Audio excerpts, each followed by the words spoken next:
monster territory now. Rare landworm variant identified. Commencing guidance protocol. Their eyes have fluorescent atrophy. These creatures rely on their sense of smell. That looks gross. Dune worm.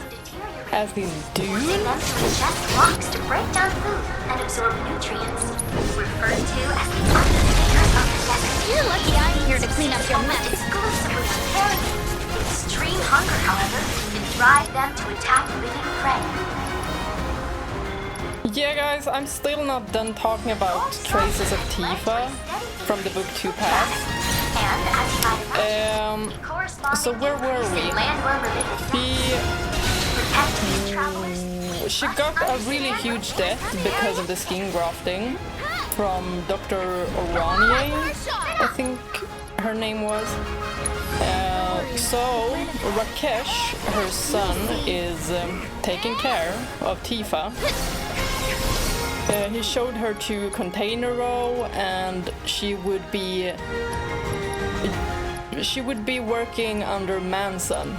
So it's like a gang leader of some sort. I don't remember if they called it like clans or something, but it's like Don Corneo and his thugs. So that's what happened to Tifa after the entire Nibelheim happening. Keep up the pressure, Where was I going with this? I got distracted. Because this worm is kinda challenging, and especially having to do all 3 of those check marks. Might have to redo it. Depends. Oh well, so Tifa's work was at a steam buns like cart. Ready? And there was her and this guy called Pops, who we will know later on who it is. So Pops actually recruited Tifa into working at the cart because of her appearance. So it's being very heavily implied that her appearance is very important for some of the roles she's getting.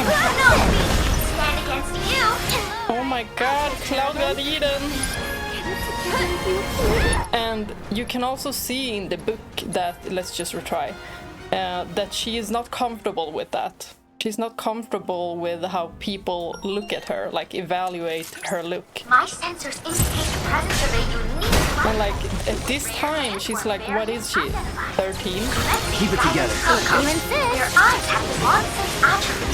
These creatures rely on their sense of smell to hunt. Alright, Their digestive system has also deteriorated, forcing them to ingest. So she's not doing very well at the job at first, but she gets way better, and actually she crushes the record several times. And that happens after like 4 months. So she learns it very fast. At first she's very defeated, like it's hard work to do these steamed buns. Must understand what makes you variant.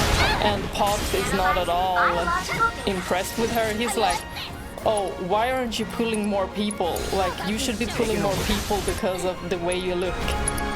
And I'm like, she's just a kid. She haven't even grieved properly. I feel so bad for Tifa. Like, she hasn't grieved at all. From what I've read, she's not done grieving.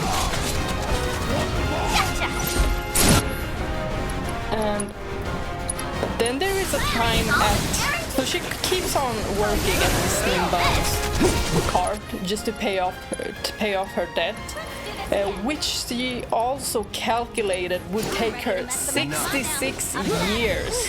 I think it was 66 years, and she got devastated. So she had to sell much more to even make the money to pay it off for, like, I think she managed to You're always welcome calculate 7 years or something like that, or 10. Oh, she want to say something?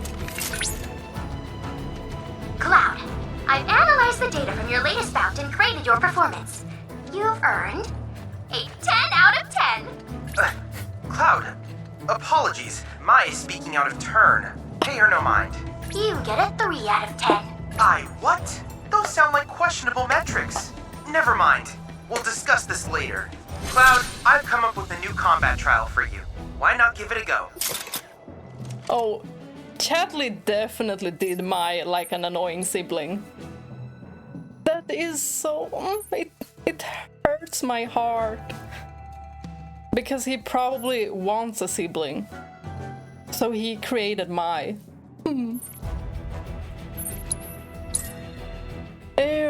Anyway, she worked really hard at this steam buns cart, and eventually Wedge came by, but she didn't know who they were. This was her first time meeting them. And then Wedge was like, oh, I want 22 steamed buns. So they made 22 steamed buns, and it was so freaking hilarious because Biggs and Jesse was there as well. And Biggs and Jesse, yeah, Wedge was like, yeah, we're gonna share them. So he took 20 of the buns, and Jesse had one, Biggs had one. And I remember it saying that there was some kind of liquid going down Tifa's cheek, and I was like, is it sweat? No, it wasn't, because she explained that seeing the three of them interacting as friends, she really missed that. She missed being with her friends, because that used to be like her with her friends. So she felt even more lonely.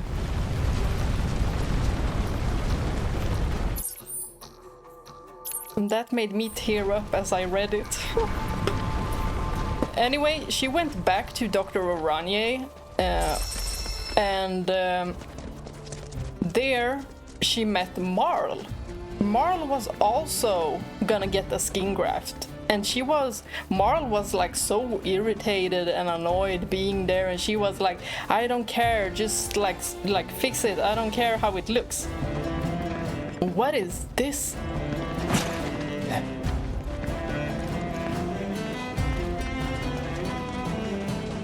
What is this arena? Okay, seems like there's nothing going on here now, but anyway. So, back to Marle. Tifa was there also, like, they did something really weird there.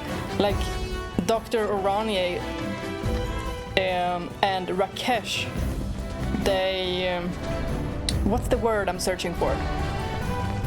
Not encouraged.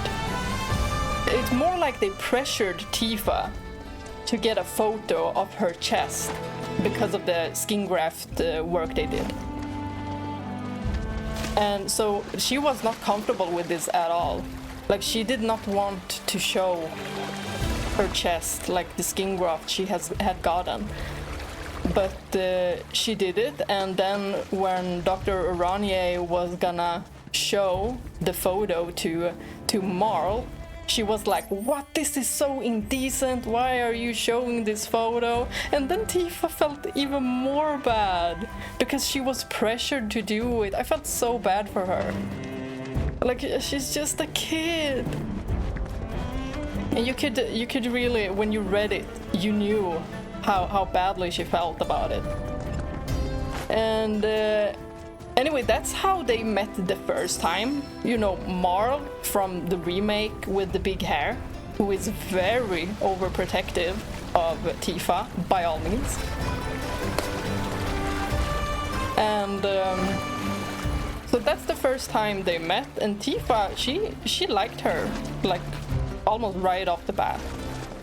So she continued, like, going to her and just like talking with her. And then there was one day where Tifa didn't find her anymore, and she was like, weird. She asked Rakesh, like, didn't Marle like leave an address or something so she can visit her? And he was like, who? Oh, her? No, she didn't. But we will get to that later. Because that guy cannot be trusted. Also, there was a part where Marle, before she left the clinic, where she said, after the photo reveal, she said to Tifa, like, something like, oh, you need to stand up for yourself. And then Tifa was like, I do stand up for myself. I know how to stand up for myself. And she was like, no, I doubt that. You're the kind of person who doesn't make waves. And the teeniest bit of pressure and you'll fold. I think that's exactly what she said. Oops, I'm not even trying to climb a wall, am I? At least this buggy is really good. It's not blowing up like in GTA. Anyway, so Marle left. Tifa was kinda bummed because at this point she just wants contact with people. Let's go. Like she feels lonely. And then there was a part where Jessie saves Tifa from Corneo's tout. She's just like walking around and not looking at this tout. It's your turn. And he's like trying to recruit her into the wall market. You know what kind of work they're talking about. So Jessie kicks this guy in the face, grabs Tifa and runs for it. And Tifa's like, wow. She really looks up to her and is like, oh, you know martial arts? And Jessie was like, oh, this is the first time my foot actually connected to something. Let's do this. It was so hilarious. And this is where Jessie's and Tifa's friendship actually begins. Get him! I never knew that they were so close. Before I read this, I never knew. I just thought like, okay, they have like this not so close relationship. They're just related to each other because of Avalanche. Didn't know much of it then, but she was her very first female friend. And in Midgar, nonetheless, she was the first friend she made.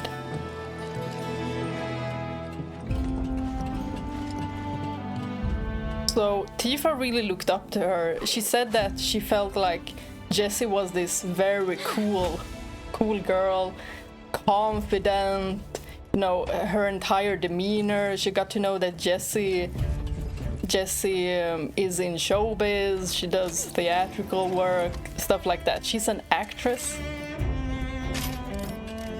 And then there is a point where Jessie, and this is at the beginning where they meet, like she's talking. She's not saying anything about Avalanche.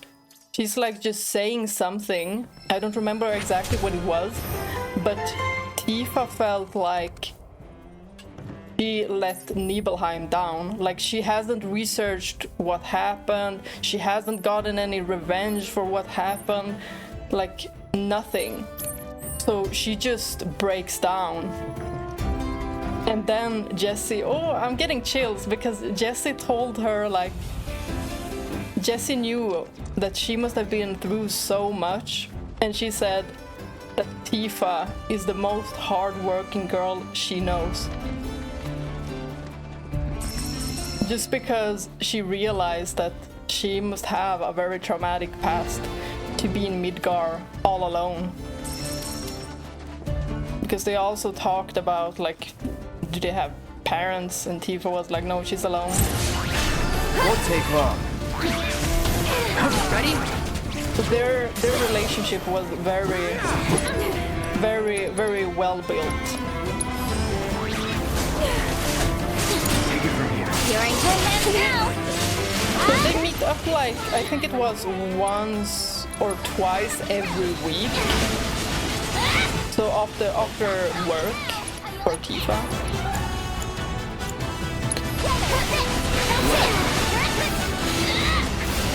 Jessie tells about her showbiz career, where she wanna be what she wants to do. Here goes. And she even like gives Tifa like fashion advice and confidence boost. Fight through it.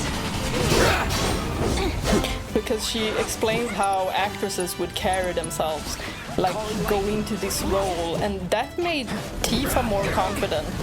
Like she felt like, whoa, I can be just like Jessie. So long.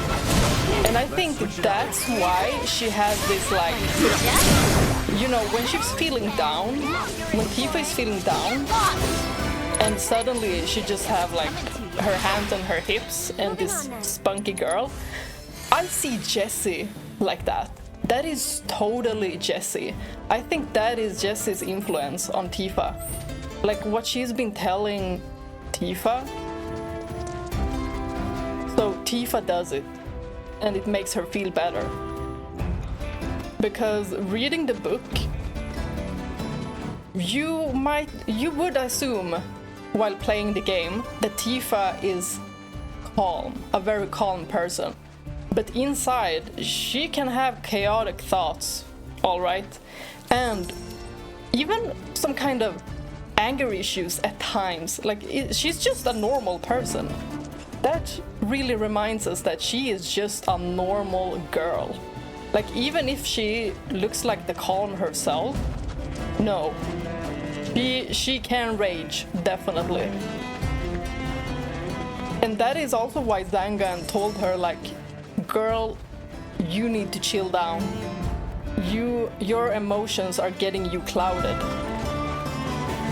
And that's why she forgets things that she's learned, and like her rage does so she becomes blinded. She's a very layered character. She is not simple at all.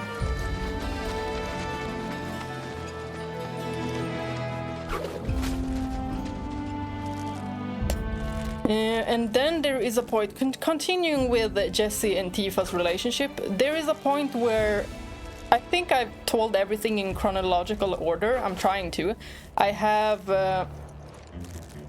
some like bullet points where I've just like written like Jessie at the car, Jessie at the, just so I don't get it mixed up. So Jessie comes at Container Row, where Tifa lives, knocks on her door, and is bloodied. Her head is bloodied. Chimera variant identified. Commencing guidance protocol. A strange amalgamation of species. The Chimera's addition to the animal kingdom coincides It looks cool, with the though. advent of Mako.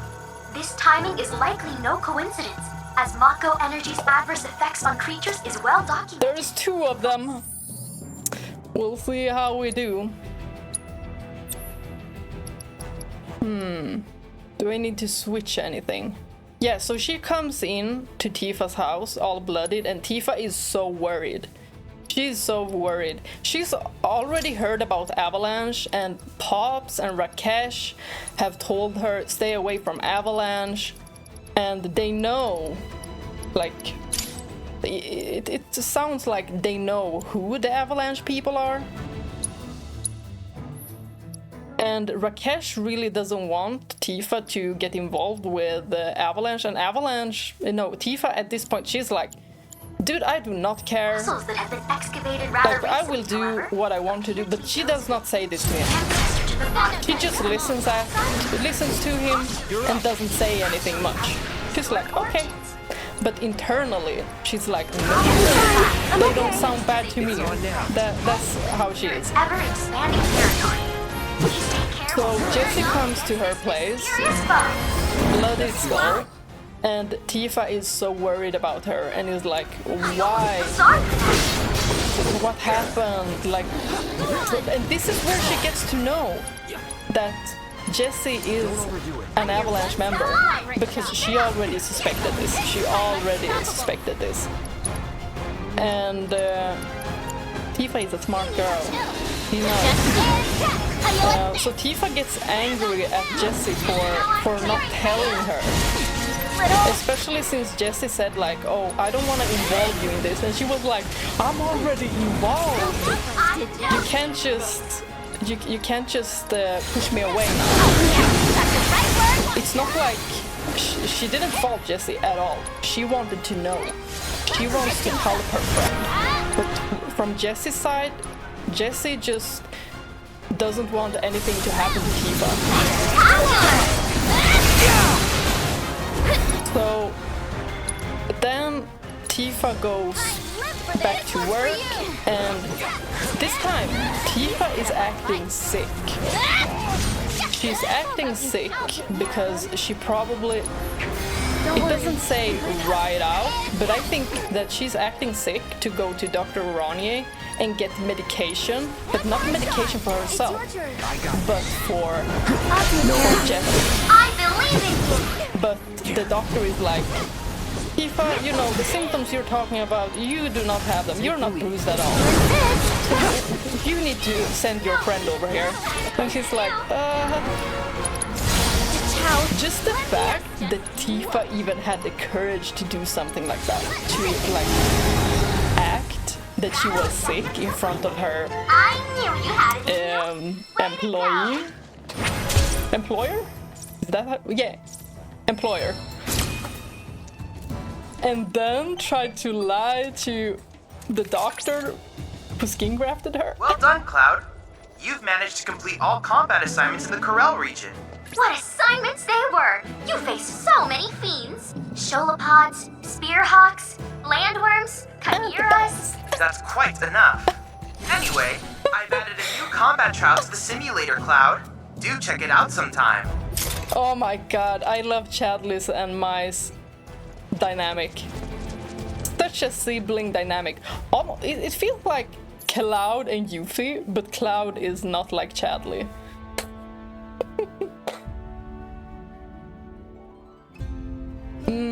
Where was I? Yeah.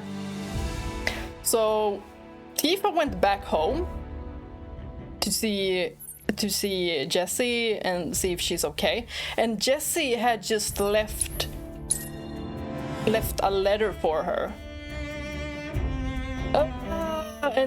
Yeah, I totally feel Tifa at this. I would also get angry if my friend was like, no, don't get involved. I need to keep you safe. But you also want to help them. So she says to herself, like, she is burning with rage. She's like kicking the air, throwing fists, and saying, if you're going to drag me into this, don't drop me halfway. Oh, missing Mr. Birdie. Oh, anyone help us find him? Mr. Bird didn't come home for dinner. A bird? Is it a chocobo or is it a bird? We'll see. So the time goes by and she doesn't see Jessie, Biggs, or Wedge. She doesn't see them at all. Oh, I think I didn't mention that for her, I think it was her 17th birthday, she was invited with Jessie. Jessie invited her to this planetology movie night with a bunch of others from like Avalanche, but I don't think she knew they were Avalanche before that. But she assumed. I mean, the girl is smart. She knows. Quiet as solitary, guaranteed. Let's just rest in this awful crib. Enjoy your stay in hell, brother. Oh, I just did.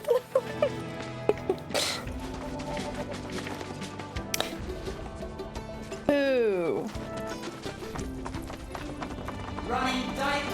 Yeah, but when she watched this more like documentary, she felt something. She was like, oh, this is interesting. And she didn't feel like Avalanche were a bunch of, you know, I don't know if I can say it without like my video getting blocked or something. But I know that there are some words that YouTube is like, okay, I won't push your video if you say these words. Okay, the mission should be here. Please come back, Miss. You kids need some help. What? Mommy said I'm not supposed to talk to you. Oh, is that so? Well then, why don't you talk to this old fella instead? Old fella? He's tough. Tougher than he looks. And real good at solving people's problems, right? Old fella? Someone's a softie. Oh my god. For the right price. Oh my god, I love all of these. Did you see Cloud though? Like, look at Barret when he said old fella. Someone's a soft. Of course I'm soft on kids. Helping them's what we do. News to me. Well, No, it isn't. what's the problem? You see, Mr. Birdie ran away and hasn't come back. Oh, Mr. Birdie is a bird friend of ours. His head is all pointy, kind of like yours, Mister. It's Cloud Jr. I bet they're talking about Cloud Jr. Who's that? Your bird friend. He had a run-in with a nasty fiend, and we saved his tiny behind. No way. You guys, Grandpa said he saw Mr. Birdie heading toward the desert. What? But we aren't allowed to go all the way out there. But we are. You just leave it to us. We'll find your friend. Really? Promise. Great. Grandpa said there's some old birdhouses out in the desert that people built back in the Republic days. He said those are good places to set traps. Oh, and my mommy told me you can craft them yourself if you've got the right chip. One step I ahead of think you. I have that. Already got the tools we need to bag that bird. Oh, cool. Then all you gotta do is go into the desert and find him. Then let's go do that. All right then. Let's go find our bird buddy. He'll definitely be happy to see you. At least somebody will be. I understand there's no making amends for how I did these people wrong, but I want to help. I need to help. What happened with the reactor wasn't your fault, you know. I could have told you that. No, I ain't the one who proposed building the damn thing. That was Shinra. Just hitched my wagon to it. Right. Took a while. Oops. Sorry about that. Barret, I just need To to accept that, though. Hell, I did everything in my power to avoid thinking about it at all. Eventually, I realized the excuses I was clinging to weren't making me feel any better. What happened in Corel, that's my burden to bear. Just don't go breaking your back. Yeah, well, it's stronger than you think. I won't pretend it's all for the kids. End of the day, I'm doing this for me. And you do need to do things for yourself. Barret needs to move on, like it's not his fault. In the end of the day, it is Shinra. Okay, we're gonna go there, so let's just teleport.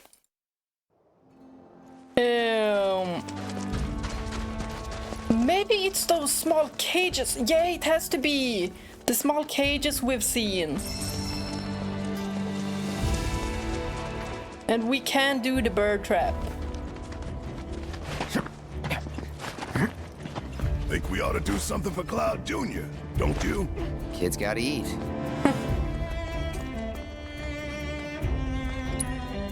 Set bait.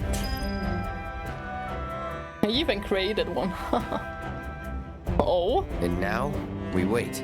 Might as well rig the other traps then. Oh. Life was a hell of a lot simpler back in old Midgar. We were good, Shinra was bad, and if we took them out, the world would be all right. So what's changed?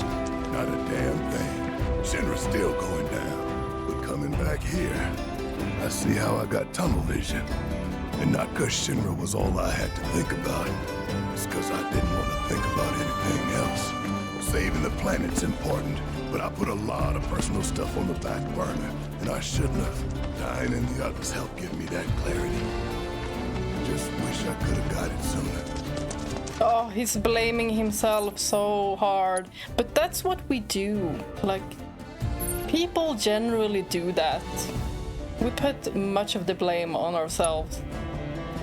Especially very good people do that. So, Barrett, you're one of them. And I like how Cloud is trying to be encouraging even. Especially when Barret lost Dyne. Oh, I just love how their relationship is building up. Anyway, where were we? Jesse went away somewhere where Tifa doesn't know. I don't know if it took like, if it was a month or even a year before they met up again. Anyway, there were Shinra soldiers at this was before they met up again, but Tifa went to Container Row because that's where she lived, in that freaking container under Manson, and is running what Rakesh told her to do. And Rakesh was always keeping an eye on Tifa. Such a weirdo. At first you're like, oh, maybe this guy is trying to help her, like pay off the debt, but he was like gaslighting her. He was making her feel like this debt needed to be paid off very quickly, then trying to help her and be like, oh, it's okay, I mean, it's just that my mother doesn't have the money, and you know, the clinic. And you kind of feel that as well as you're reading, because you don't know what's gonna happen. You know nothing about these people. It's just Rakesh being all shady. Okay, so there's a third one as well. I expect you'll find this hard to believe, but I've actually changed quite a bit since my younger days. Oh? Thanks to Tifa, mostly. She really set me straight, especially as a parent. Wouldn't be half the father I am today without her. That's so. What'd she do?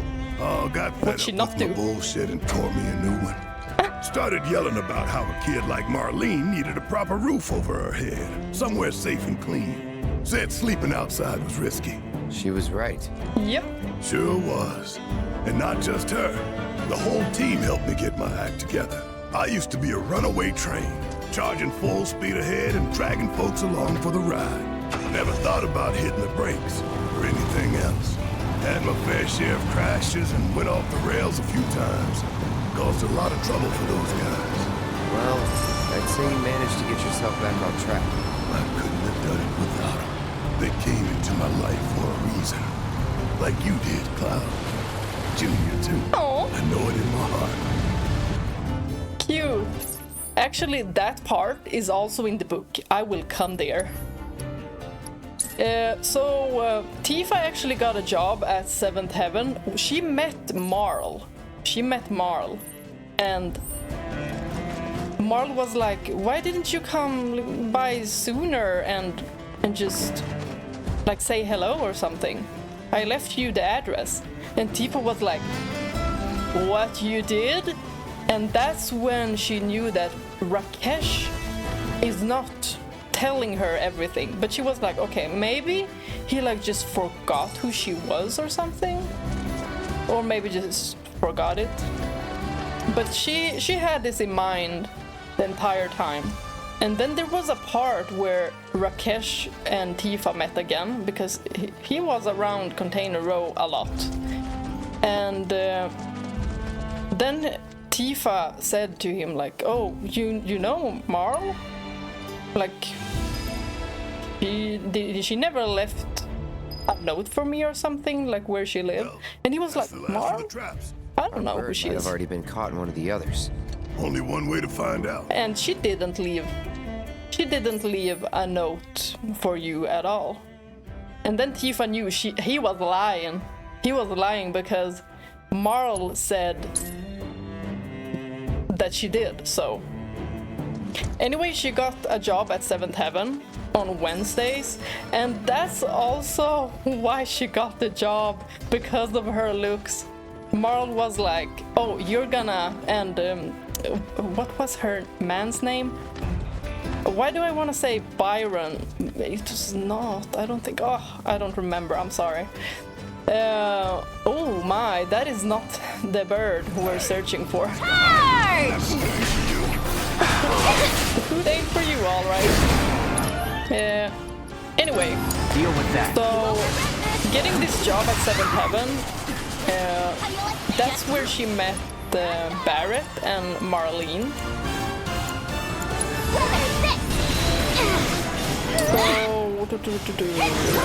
And they weren't getting any customers when Barret was sitting outside with Marlene.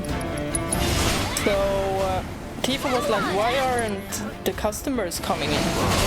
And Marle was like, yeah, it's because he's sitting there.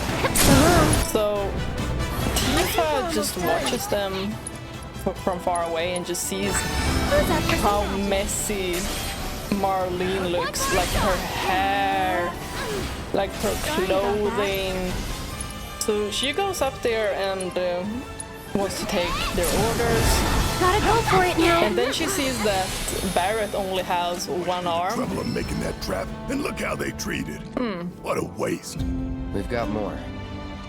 So we put out more, or oh, we go check the other ones. Okay. So then there is a point where Tifa actually gets upset. She gets upset with Barret and is like, you cannot take care of this kid. Like, how are you living? Why is she looking like that? Her clothes, her hair, her skin, everything is like dirty. And Marlene was only 2 years old, and I remember Marlene being like, don't scream at daddy. So adorable. But really, Tifa's motherly figure came out right away. She was like a shark. She was like, I'm gonna take care of this little girl. Beg for mercy. And that is what Barret was talking about when he said that Tifa is the one who helped him. Come on. And then also Marle and her husband. Her husband didn't make it. He got sick and didn't make it. Ready for a smackdown? Anyway, there is also a part where Tifa goes back to Container Row and there's Shinra troopers there. So there's Shinra troopers there and they're saying something like, oh, Avalanche has been here. Someone is housing Avalanche and the water tank lady is being attacked. Tifa's like, what the frick is going on? She's watching them and she's like enraged. She wants to hit them so bad, but she doesn't want to cause a scene. And then one of her allies tells them like, oh, I think he ran this way, the Avalanche guy. But, so the Shinra soldiers are about to pass, and then there is this Shinra trooper who hits Tifa with his gun. Like with the, I think it's called like the bunt. Deal with that. You know, like the handle. And just into her chest, like bam. So Tifa could not restrain herself. She freaking tore him a new one. She kicked him so his helmet flew the frick off. And when that happened, she was about to punch him again, but then she saw that he was just a kid. So she froze, seeing that he was probably younger than her as well. So she just froze, and then she thinks it was the watchman, and it is confirmed that it was the watchman who then just sliced the Shinra trooper's throat in front of her. And Tifa blamed herself for this. She blamed herself that boy died because of her. She blacked out when she saw that. And then just woke up and got told that, yeah, the kid died. and it was most probably the Watchman of Manson's. Oh, Look. little cutie. Uh-oh. Oh, no, you don't. No, you don't. No holding back. That's it! That hit? Anyway, fast forward. Seventh Heaven, the owner died, and Marle is telling them that, like, because everyone loves Seventh Heaven by now. Like, Marlene doesn't want to leave, and Barrett's like, oh, Marlene, I think we have to go, because, yeah, I didn't tell you guys this, but Marlene and Barret had the underground room at Seventh Heaven. That was their, like, housing. That's how they helped them get off the street. So Tifa was like, I have 160,000 gil. I can pay. It was 200k for Seventh Heaven, but she was like, I can pay with my savings. Because she looked at Marlene, and Marlene was like, no, I don't want to leave. I love this place. And Barret was so sad that they had to continue living on the streets. But Tifa was like, no, I have the money. We can do this. Y'all gonna be sleeping under the same roof. Marlene is not gonna be on the streets. Never. So her motherly instincts are strong. And then Keep it up. there was also a part. Yeah, I didn't tell you guys about this, but there was a part. I think it was after Seventh Heaven, when she was going to go home, because Rakesh had been questioning her if she had another job and such. And then he told her like, oh, you're not paying the debt too quickly. He's trying to guilt trip her. One more shot! And he's bringing up his mother and the clinic, like, oh, they're indebted to Manson. So Tifa's like, so everything I'm paying to you guys is going back to Manson? He's like, yeah, because she's been doing this work on patients that don't have the money to pay back. So to keep the clinic alive, we've had to loan from Manson. So Tifa gets guilty because of that. Cute. On the head. You had us scared, Junior. Thought you were gonna wind up Monster Child. Oh, is that your way of saying you're good on your own? But go straight home. You hear me? Aw. Adorable. Report to the children. Anyway, Rakesh then said to Tifa, well, if you want to pay it back more quickly, you know, you could begin working at the wall market. He wanted her to be like a prostitute. And that's where she lost all her trust for him. Unless you got a death wish.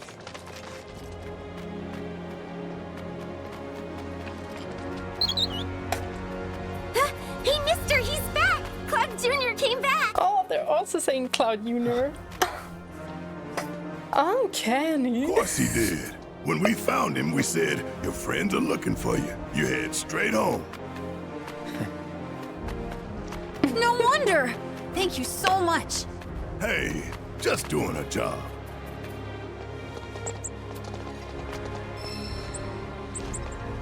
Go on, eat up. Someday you're gonna be big and strong and scare away all the monsters. Hope I can bring Marlene back here one day. Tell her about her home and everything else. You sure that's a good idea? I owe it to her father. You'll feel better, maybe, but how do you think she'll feel? Don't know, man. Good insight, though. Not bad, Cloud.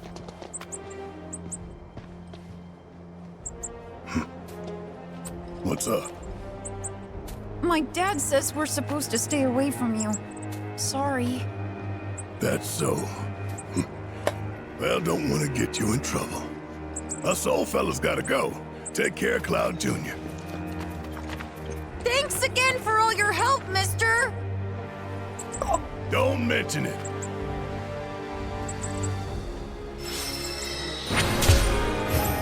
Freaking adults. God darn it. Barrett is a sweetheart. I'm a body slam anyone that says he's not. That sixth sense of it. We ain't gonna see. Wonder, do we have more quests?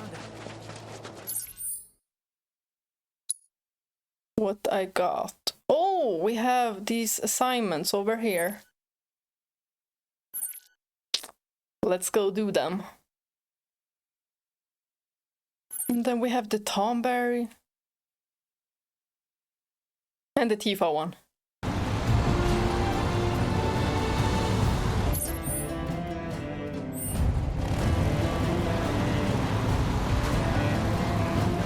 I don't know if I'm gonna do that. Oh, freaking Jules is killing me. Oh my gosh. I'm not motivated right now to try. Not at all. I freaking hate that minigame so much.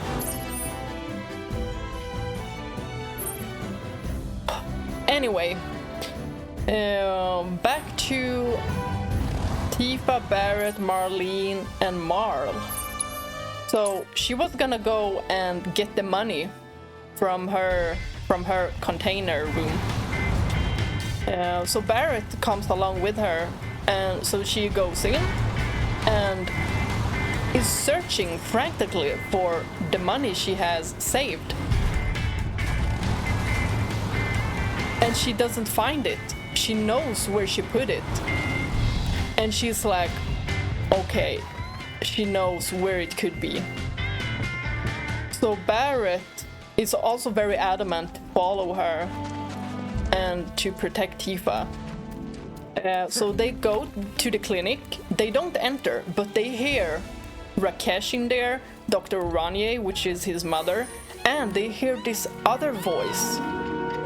A voice she reminds herself like, I know this voice. But she peeks inside and sees that it's an old man. And she knows who it is. Anyhow, she overhears them, and what's happening is that Rakesh has been gambling. So he's had like this gambling addiction, just ruined his life and his mother's life.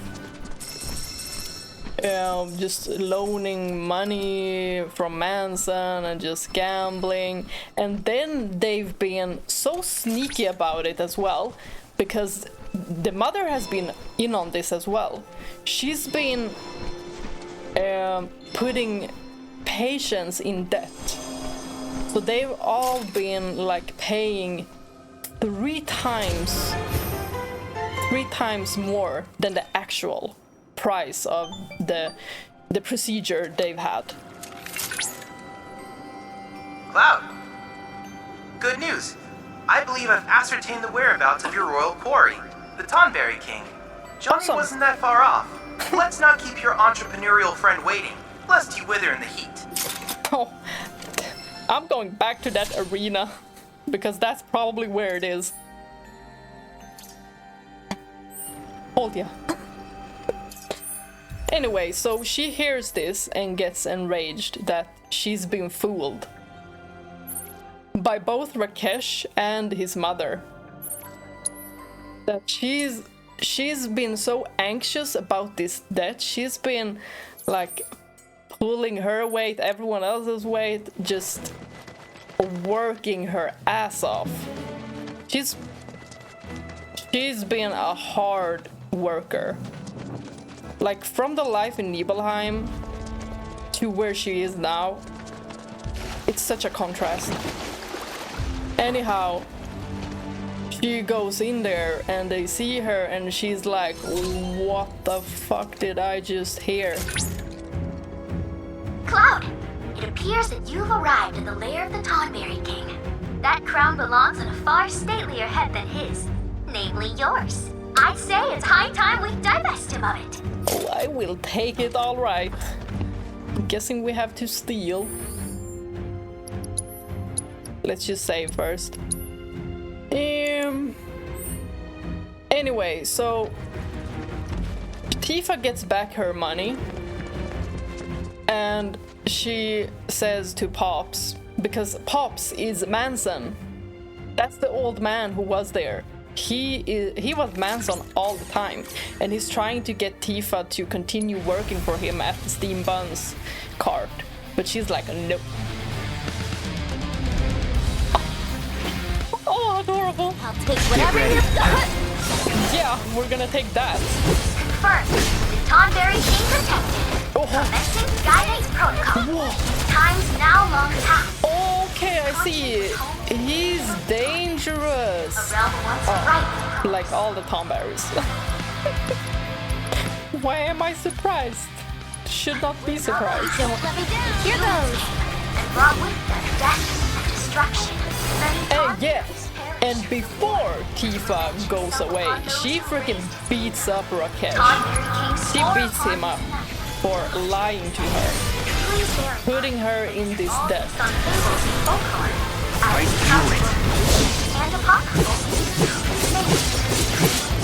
The mother was most probably in on it because of the son. Like, she knew of his addiction and was like, and the money issues, so she did not feel bad enough to not endebt people. Oh, when pressured it will drop its pristine crown, leaving the item vulnerable to being stolen. Okay.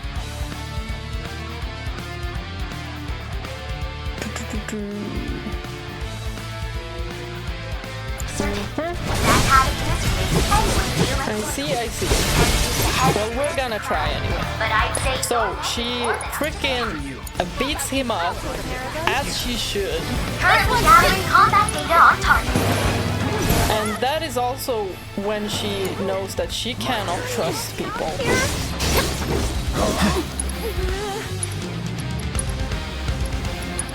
It's not like she's been naive before, because she's heard stories from Nibelheim of like traffickers, and that is one of the first things she thinks about when meeting up with Zangan. So she is a smart girl, but she didn't think that someone would backstab her like Rakesh did and Dr. Oranje. So that's probably why she doesn't mention Dr. Oranje. She's always like, Dr. Sheeran is the one who saved her. Yeah, it is. Because without the first surgery, she would have died. The skin graft is just for like the aesthetic. And it is so fun to me that while reading this part of the book, it is so funny how into the storytelling Red 13 is. He is so into the story, like he's the one who's asking her questions, telling her to like continue.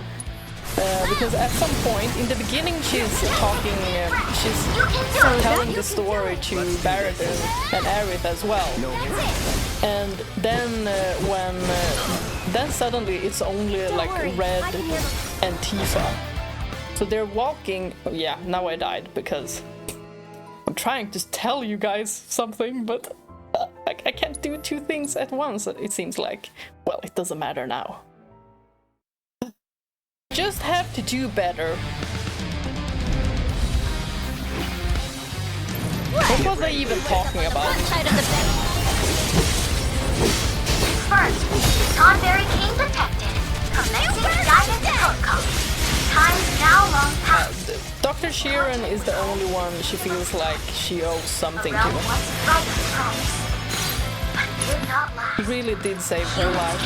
And brought with them death. And that it is so very interesting to me that she never really thinks of Nibelheim. She's working so hard, probably to also, like, I think that she feels it's good because she's suppressing the memory of Nibelheim. She doesn't even get the time to think about Nibelheim unless someone says something that triggers that memory. Though this much is for certain, that habit is faithful. Oh, that reminds me of something that Barrett said when they were at Seventh Heaven, where he said that he said something like, I know the life that me and Marlene have isn't something like ideal, but he would never be indebted to someone money-wise. And she felt like a pang because she was burdened with this debt. Just got you now. And that's when Barrett was like, oh, she is in that kind of situation. Deal! Haha, now we got it. Now we just need to beat this guy.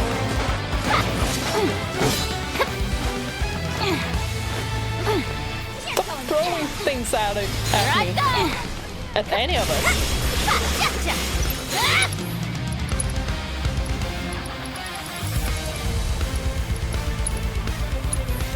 No sleeping on the job.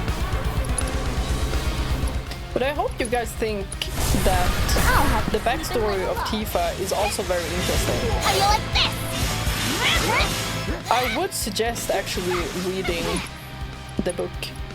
I haven't gotten the time to read the Aerith part yet, but I'm going to. That's it. And then I'm gonna be talking about that as well.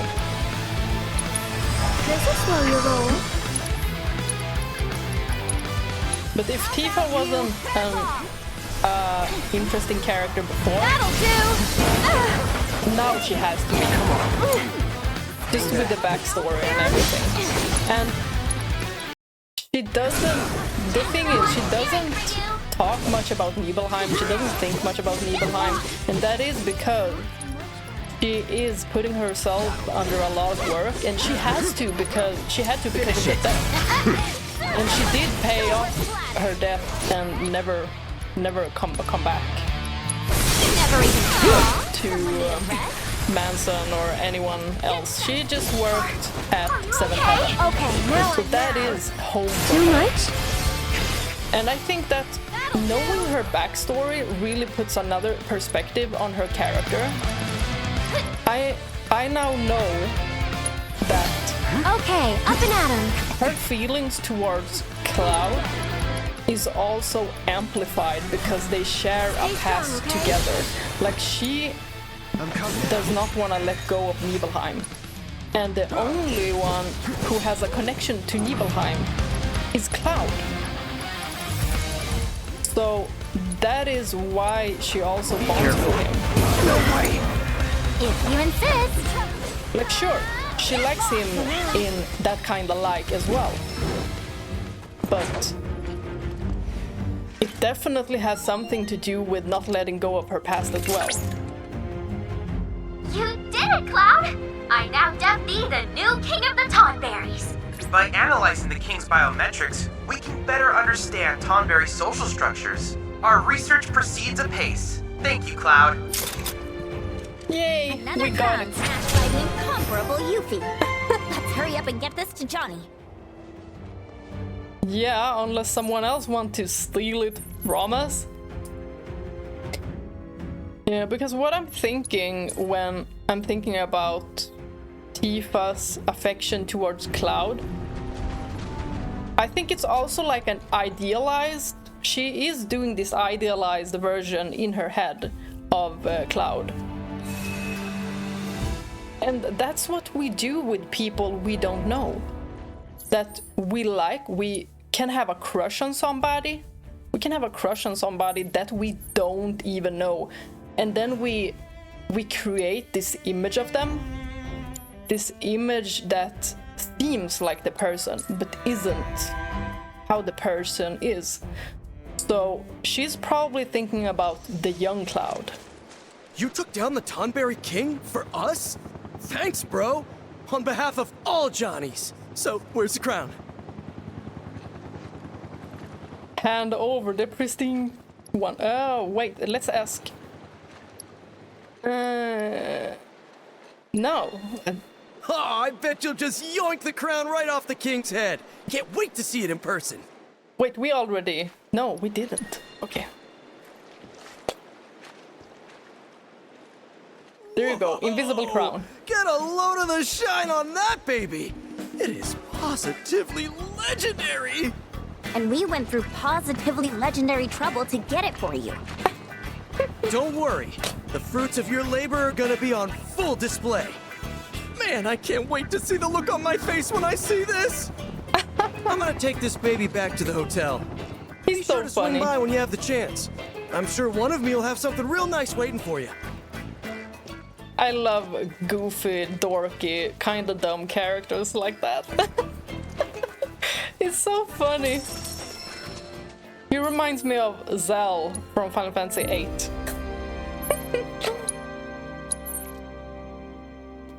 Always so much fun. Okay, we need to get over there.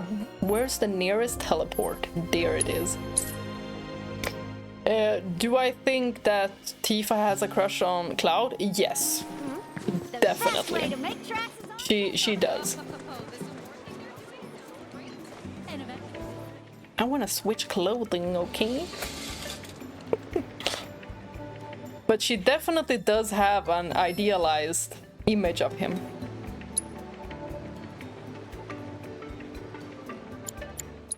Just like she did when she was younger. Although I really freaking love that when she went to Midgar, she did not think about her like childhood friends. She did not think about Cloud. She was thinking about herself. And that is definitely something she needs to do more. So pretty. Oh, you gotta keep that one. Tifa, I do love her outfit, the original one. It is so well done. I love it so much. And when I think about her original outfit, at first I thought like it doesn't really fit with her personality because she's like so shy and reserved. Maybe not. Shy isn't the word for her though. She's just like very reserved, introverted. She's very much like Cloud. Where can I purchase a nice parasol? But then when I read her past, I think it is because of Jessie. She was the one who like gave her this sense of like style and sense of fashion when she was talking about how the actresses would dress up and stuff like that, showbiz. Tifa was interested in clothing before, definitely. She talked about clothing a lot, but at first it was to impress the other boys because of the her versus Midgar kind of mindset she had. What a charming. Whipped up a nice pot of So she wanted to look like the Midgar girlies with the clothing. But she was always interested in clothing. Like the cowboy one. This is so funny. The cowboy suit. That was her fashion sense. I think it's getting hot. Good news, bro! All of me made it back in one piece. And it sounds like I really put you through the ringer. You look patched up. No biggie. So, what now? Want me to poof him? What? No, not yet. We're in the middle of renovating, and I'm gonna need all my hands on deck to finish. At the end of the day, I want to be able to say I remodeled this place all by myself. Right, Johnnies? Yeah, bro! So yeah, me and me's are set on seeing this through the end. But once we're finished, it's gonna be the finest hotel in the whole world. Just you wait. Yuffie, you said we could do this, but with Tifa. I'm kinda on that idea as well. Just beat everyone up. Everyone gets a Tifa. Even Aerith gets a Tifa. Wow. Now that I think... Was Rufus always there? Yeah, he was, wasn't he? Oh, such a weird thing having Rufus there, like... Just some Shinra guy. Think, bro? I'm impressed. Without you guys, none of this would have been possible. You're absolutely right. You couldn't have done any of this without my incredible ninjutsu. Couldn't have done it without the J Squad either. Don't go getting all sentimental. We were just doing what you would have done. You said it. We all want what's best for this place. It's our home. And none of us would be standing here today if it weren't for you. And you. Truly, you are the realest bro. Well, I'm just happy to know that whatever trials await, we'll face them together. Yeah, about that. Now that all the renovations are complete, I think it's time that we peace out. What? Don't worry, you got this, Johnny. Johnny? You don't need us anymore, Johnny. You've got you. Johnny! Johnny us! Johnny's! He's so dramatic, I love it. You know, I couldn't stand listening to them bicker. And now, I already miss the sound of our melodious voice. I lost a part of myself today. You gonna let that stop you? Huh? You've got a hotel to run. That's true. I remodeled this place with my own 14 hands. I owe it to me and myself to see that our hard work doesn't go to waste. Oh yeah! I'm gonna be 7 Johnnies in one! I think one of you's more than enough.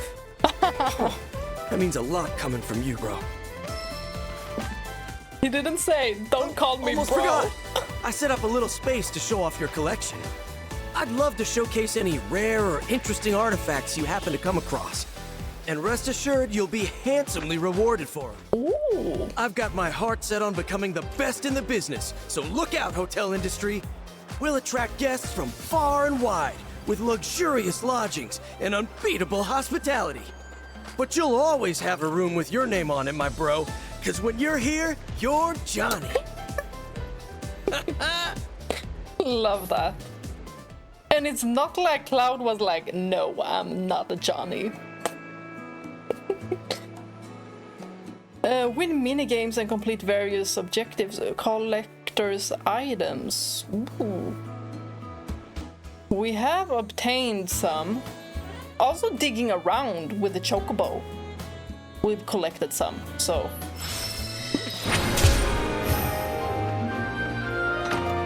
Huh?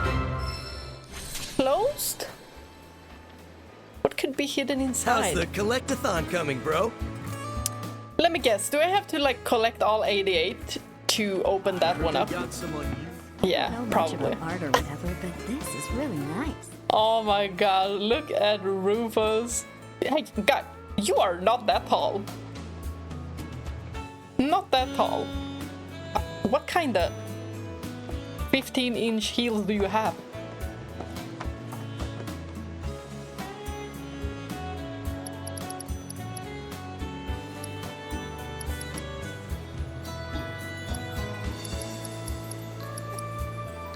Phoebe John is so cute.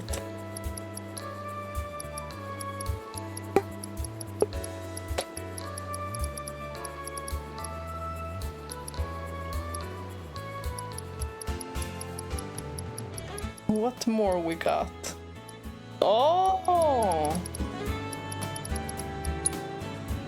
We got the stamp, stuffed stamp as well. Nice. Oh, this guy's got an impressive collection. Oh, there's the fat chocobo. Now that's something I've never seen And Stamp.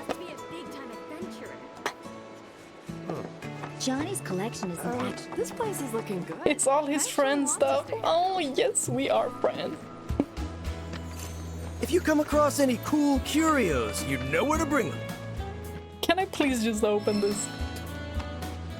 I want what's inside, whatever it is. Now I'm curious. Hey there! Thank you for tracking down that spot. Quite the view you captured. Very nice! I'd say you're a first-rate photographer now. If the association had any lingering doubts about you, this latest shot should have completely dispelled them. At this rate, you'll outrank me. But hey, friendly competition never hurt anyone. There we go. Seasoned photographer. It's changed so much, I almost didn't recognize it. Rustic charm notwithstanding. Now where to? Oh, should I do the Tifa quest now? Oh my gosh.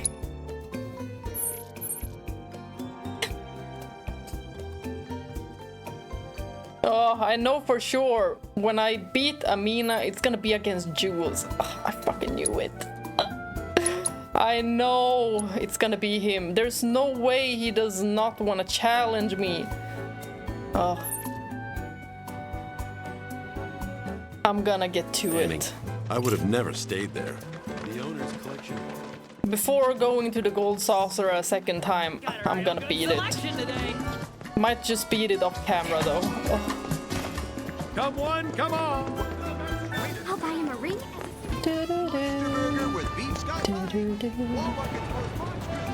Tour Costa del Sol in style with our wheelie. We're all looking so pretty. I can't. It's a I like this Shinra outfit that Cloud has. All I wanted was... But the chocobo is also very nice. Whoa! I'm in the presence of the wheelie master. You're not just a master. You're a god on wheels. You should have seen me earlier on the combat wheelie. simulator. Thanks to the monster data you managed to collect, I was able to devise a new challenge for you. I kindly invite you to give it a try.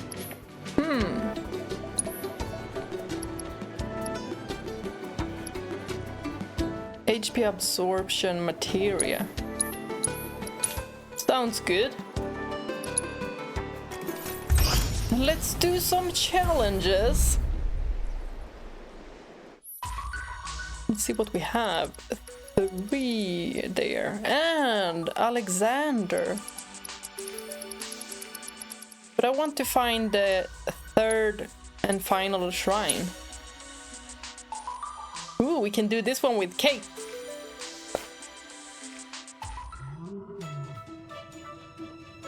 Oh my god, he's so cute. I cannot. I get cuteness aggression every time I see him.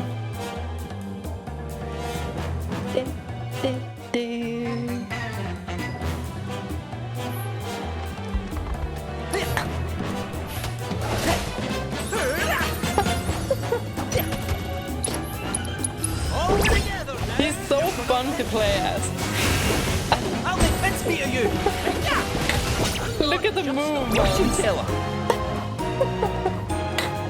He's so adorable. I can just see Reeve in his office, like, watching everything. Everything we do, everything Cait does. I think that he might have like a camera. At least on the Moogle. This one's a showstopper. So he can like hear us and see us at times. But I absolutely think that Cait Sith and the Moogle, at least Cait Sith is 100% just like an artificial intelligence. Like it's not Reeve being in VR playing as Cait Sith. No. That would be so funny though, because they're so different. They're very different. And just seeing Reeve act as Cait, funny. All together now.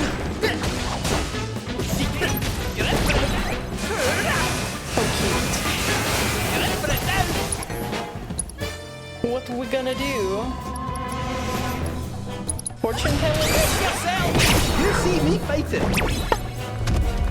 Just like that? Amazing.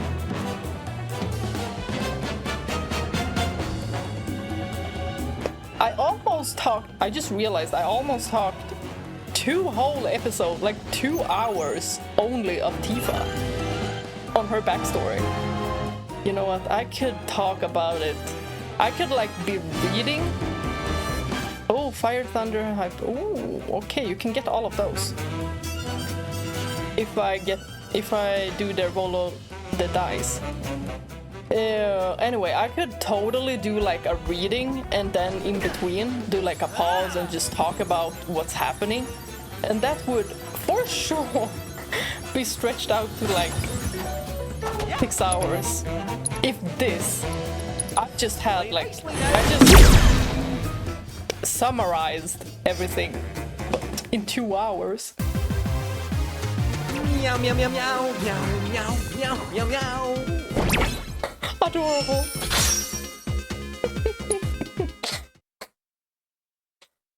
Oh, I love him so much. Let's do the other ones as well. Gonna do them all. Put Alexander last. I need to find the shrine. Well guys, I hope you all liked hearing about Tifa's backstory. There's still like a lot to be said, so I summarized it by a lot. I could have probably summarized it even more, but I really did want for her feelings to be brought out. She's a very interesting character and complex one at that. This is the book. I think, is it sharpened? Yeah. If I have it here by my face, it's sharp. Goes closer, it's a little bit blurry because I have the focus where I'm staying right now. So this is the book, and when you get to Tifa's chapter, it looks like this. I love this background. I love that background so much. And then there is Aerith. Where is it? Should be at 200. Ah, there it is. And Traces of Aerith. So I'm gonna be reading that as well and then talk about it. So I hope you all liked the backstory, and thank you all for watching. Bye bye!